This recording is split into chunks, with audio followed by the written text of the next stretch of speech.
Hi to everyone, good morning. Andito ang Tita Nora. So sa araw nito, babahagi ko sa inyo ang paano paggawa ng pattern ng halter na blouse. So kailangan natin ng tape measure, roller, interpret roller. So yan. So start tayo, no? So pag tayo gagawa ng pattern, ay gawa tayo ng rectangle muna. Ang rectangle ay binubuo ng base divided by 2. So itong aking pattern na gagawin ay wala siyang allowance.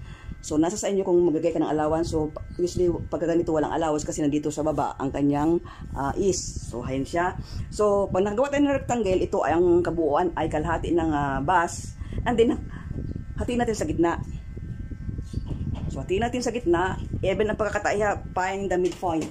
So, kailangan hatiin natin siya. Buhitan natin. Yan. So, ito yung back, ito ay front. So, hanapin natin yung kanyang armhole depth. Kapag sleeveless, kailangan ng armhole depth mo, ang standard niyan ay pag wala ka pang 40, ang base ay 8 inches pababa. So, yan yung armhole depth. Kapag ka 40 above, ay 8.5. So, yan na yan, malaki na yung 8.5 na yun. So, ayan. So, 8. So, guhitan natin yung ating armhole depth hanggang doon sa front. Yan. And then, yung ating back figure or figure natin ay guhitan din natin. So, ang back figure ko ay 15.5.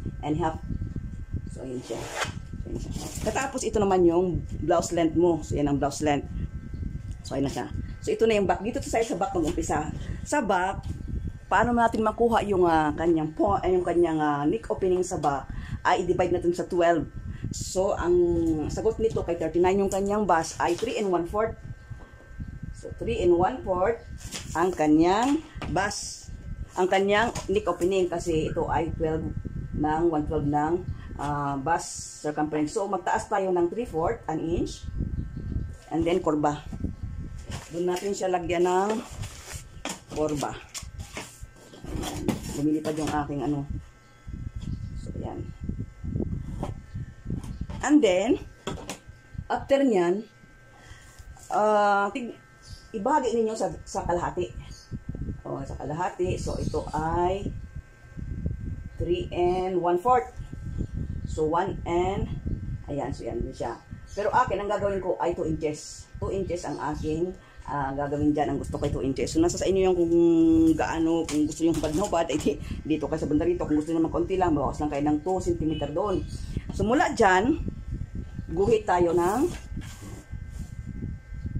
yan, guhit tayo ng pababa. Ayan, dito sa armhole depth, dito sa side. Guhitan natin hanggang dyan lang. And then, ayan, guhit tayo ng curve konti dito sa kanyang armhole. So ngayon, ito natin yan. Yan. Natin siyang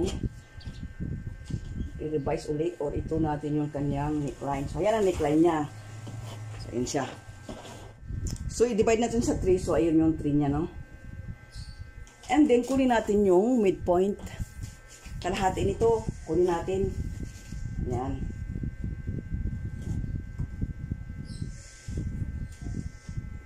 Ganun din dito.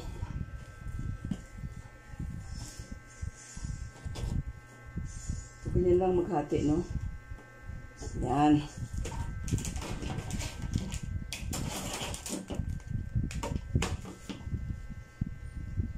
Huwag natin mag-down tayo doon ng, wala doon ng 2.5 inches. So, hanggang dyan lang yung ating guhit. So, 2.5. Ayan. So, ito yung 2.5. And then, saka natin draw pataas. Katapos, dito ang ating magiging kuan ay half inch ang ating dart. Yan. So, ayan. Wait na natin dyan. So, ayan siya. Ito yung kanyang back. So, ito ay back. So, So, tapos tayo sa back, no? So, dito naman tayo ngayon sa front.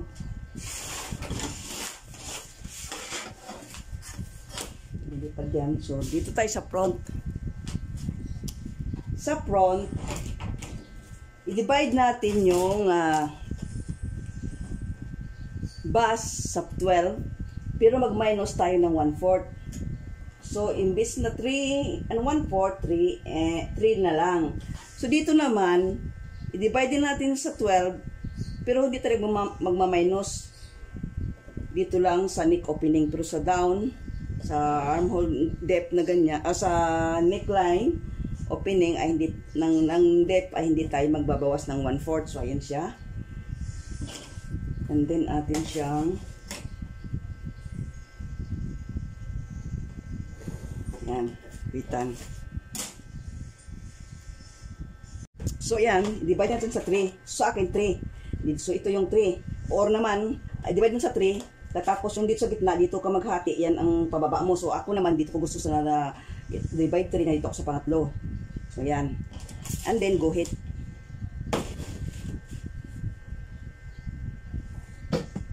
Guhit siyang, yan. So, hanggang dito lang guhit mo. And then, carve doon.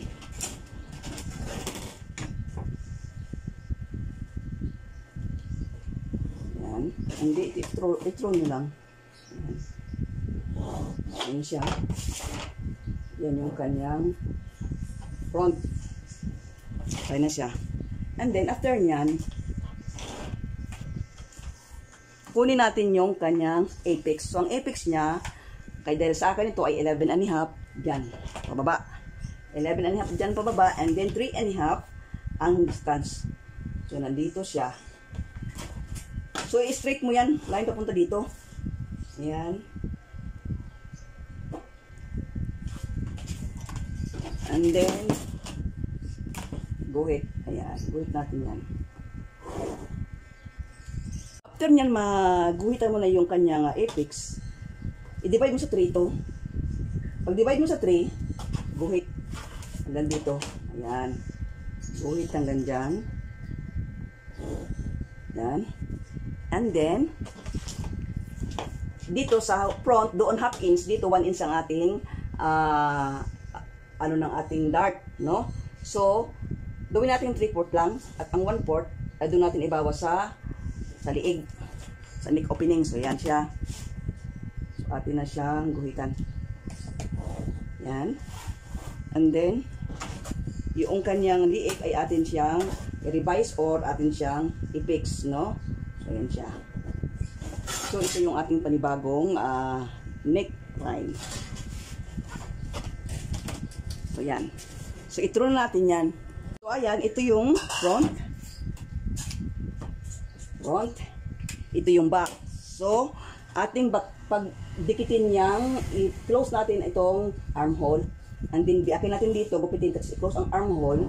Ganun din ang back. I-close din ang armhole. Gupitin din yan bago i-close. Hindi natin para maikom natin yung kanyang armhole.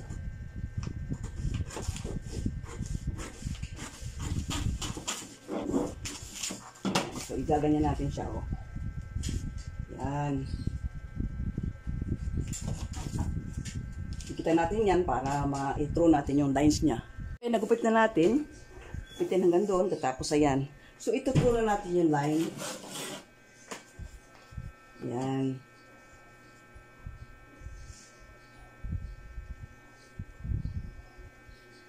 Throw natin yung line niya. Yan.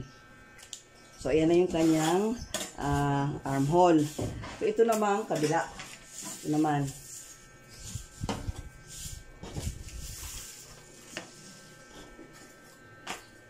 So, ganyan din natin siya.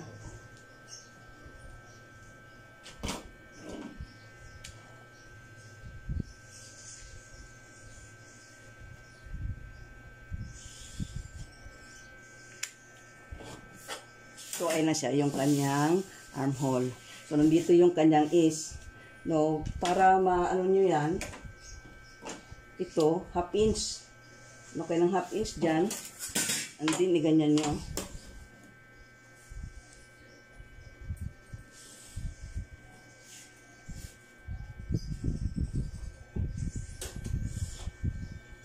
So, tatagpain nyo yung presyo. Yan na yung kanyang, yung hemline niya. Ganoon din dito ang gawin nyo sa kabila. No? Kung gusto nyo may sharing ang liig or yung kanyang may pleats, so ganito gawin. Tapat mo doon yon, tapos kulado yan, guhit. Tapos i-divide mo sa 3 yan. Katapos ang guhit paparoon sa neck opening. So ayan. I-divide mo sa 3 ito. I-divide mo sa 3 yan. And then, ganyan mo lang siya. And then gupitin. Gupitin yan. Katapos, saka siya, So kapag ka, i-cut mo hanggang dito. Tapos pag hiwalayin mo ito, i-cut mo yan. Cut mo rin yan. And then, dito 1 inch. Dun on 1/4. Katapos, i-through mo yung lines. So, kung gusto mo yung ganyan. So, ang pinaka-allowance na dagdag sa kanyang liig ay 2 1/4. So, kung nasa sa inyo, kung gusto nyo palakihan, basta i-throw nyo lang yung lines dito. No? So, ayan yung front. Ito yung back.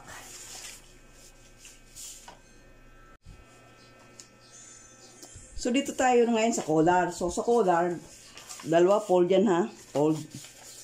Fold yan. So, ito yung sa unahan. Ito yung sa front. 5 inches yung neck hole niya. So, sa likod naman ay 3 1/2. So, pagsamahin mo lang yan. Katapos, lagyan mo lang notches. Kung ano yung luang dito, lagay ka ng notches dito. Katapos yung back din, ganun din dito. Dito sa back, kung ilan yung ano doon. Halimbawa, ito. Ayan. O, 2 inches. So, mag-ano ka lang sa dito sa 2 inches. Tanda ka lang dyan, mag-nut ka lang dyan.